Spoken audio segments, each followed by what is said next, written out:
Well, he has a great motor.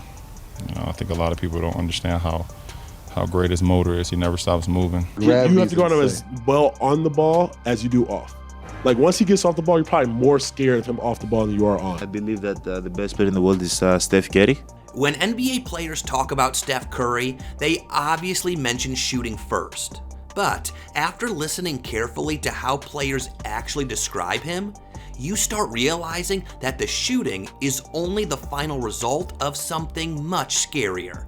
The real problem is the pressure he creates before the shot even happens. Steph Curry terrifies defenses because he never stops moving, never stops relocating, never stops manipulating space, and never stops forcing defenders into a post-traumatic Steph disorder. This is really what makes Steph Curry scary, and here's NBA players saying it in so many words.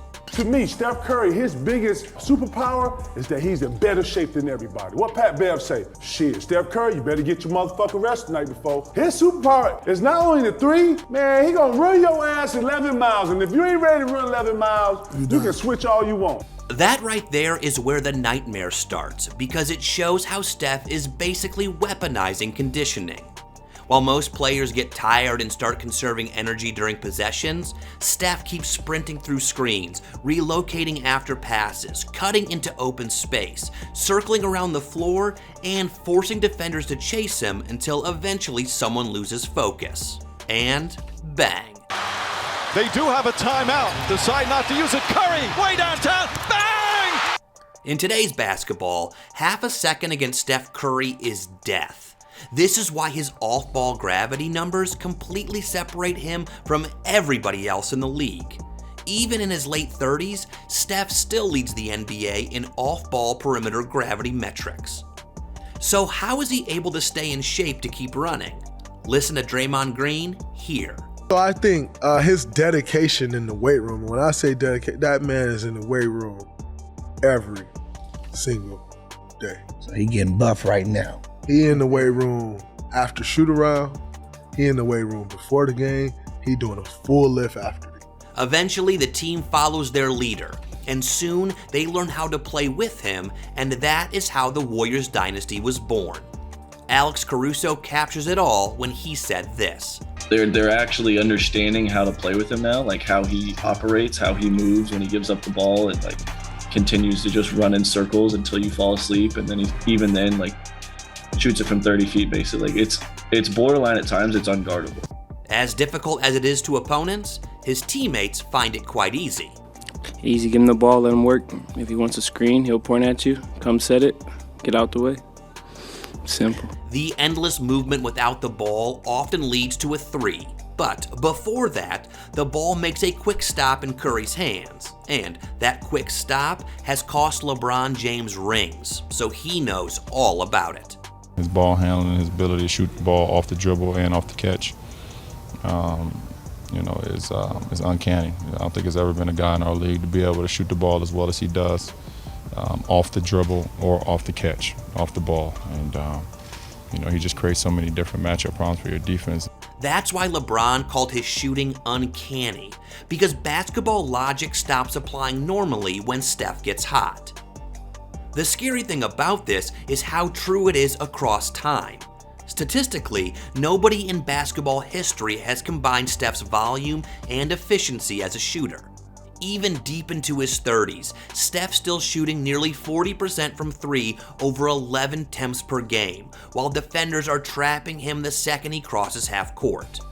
His pull-up three-point numbers during his peak years literally broke modern basketball models because nobody was supposed to shoot that efficiently off the dribble and from that distance. But the worst part for defenders is how quickly Steph can completely change a game. Like, literally.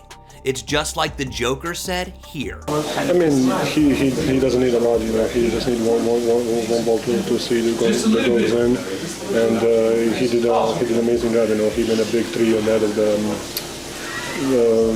deep three to tie the game, and the whole fourth quarter and all the time he was really good. And that's the psychological pressure Steph creates. Defenses don't feel safe with a 10-point lead. Coaches don't feel comfortable after playing great defense for 3 quarters. because Steph can erase everything in about 90 seconds. Now, that's another level to Steph's gravity, so let's listen to a teammate on this. The spacing is different. Obviously, he draws 2 and 3 people, so just having different reads to make, different things opening up because he's on the floor. People don't like to admit it, but defenses literally bend around Steph Curry in ways we've never seen before. Because of Steph, big men can't stay near the paint because he might pull from 30 feet. Help defenders hesitate because losing vision of him for 1 second can end the possession immediately. Entire defensive schemes start overreacting to one player before the play even develops. He's like the celebrity that turns celebs to paparazzi on the court because they are always chasing after him. Here's Jimmy talking about how hard this can be sometimes. That they impact the game in more than just scoring or shooting. So to be able to guard, to be able to rebound, to find guys when they're open, it's a hard job for him because he always got 3 people that's on him, and he's always making the right play over and over and over again. This means that while most superstars punish single coverage, Steph punishes entire defensive systems. And this also explains why his gravity metrics completely dwarf the rest of the NBA. Steph consistently ranks first in overall gravity and off-ball gravity because defenders prioritize him over actual positioning fundamentals. That's how scary Steph is. However, his teammates are only becoming more confident. And then also the confidence level of our group is probably the biggest difference. You know, when he come on the court, you just think you can win. And you can literally see this if you watch Warriors games over the last decade. Heck, in their play-in game against the Clippers we saw this. The thing with Steph Curry is, no deficit ever feels permanent. You always have a chance if you have Steph Curry on your side. And Jimmy Butler said the same here. It's like I always say, you're never really out of any game when you have him on your team. And if you have a lead of 5, he can easily take your lead to 15 to 17, maybe even 20 all by himself. And what makes that scarier is how fast it happens. Steph doesn't need 15 possessions to take over a game. Sometimes he only needs 1 clean look to completely change momentum. Kevin Durant saw that happen during the Olympics. In that first quarter, man, I think he had 17 in that first quarter, 17 of our first 20 points. Guys were looking for him. His energy was high. He was turning around, shooting the ball, turning around. It was just a regular Steph game, and I think he was searching for that type of game the whole Olympics, and to have it right here, especially when we needed it, it was special to see. Just a regular Steph game. That line is insane when you actually think about it, because what Durant describes as regular would be the greatest shooting night of most players' careers. And somehow, Curry has normalized it. This is a player who, even at 37 years old during the 2025-26 season, still averaged nearly 27 points per game while shooting almost 40% from 3 over 11 attempts a night. Those are superstar numbers at an age when most superstars would be retired already. That level of quality for so long is why Giannis said this. I believe that the best player in the world is Steph Curry. Not the best shooter, the best player. Because eventually, Steph's shooting becomes bigger than shooting itself. It becomes fear. It becomes the feeling that the game can explode at any second. And when a player creates that kind of fear for over a decade, eventually the conversation changes from great player to something Paul George wants to speak about. Because you're a GOAT to me if the league changed because of you. Steph Curry didn't just dominate basketball. He changed basketball. So when NBA players talk about Steph Curry's scariest skill, they always come back to not only the shooting, but everything that's connected to it.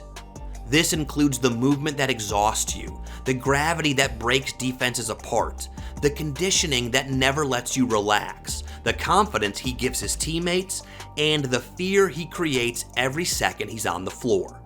Because Steph Curry's greatest weapon isn't simply making impossible shots. It's the fact that he changes the entire geometry of basketball while doing it. But do you agree with this? Or do you think his best skill is his off-ball movement or simply his shooting? Let us know in the comments. And if you enjoyed this and want to get more deep dives on Steph Curry, Click any of the videos on your screen next.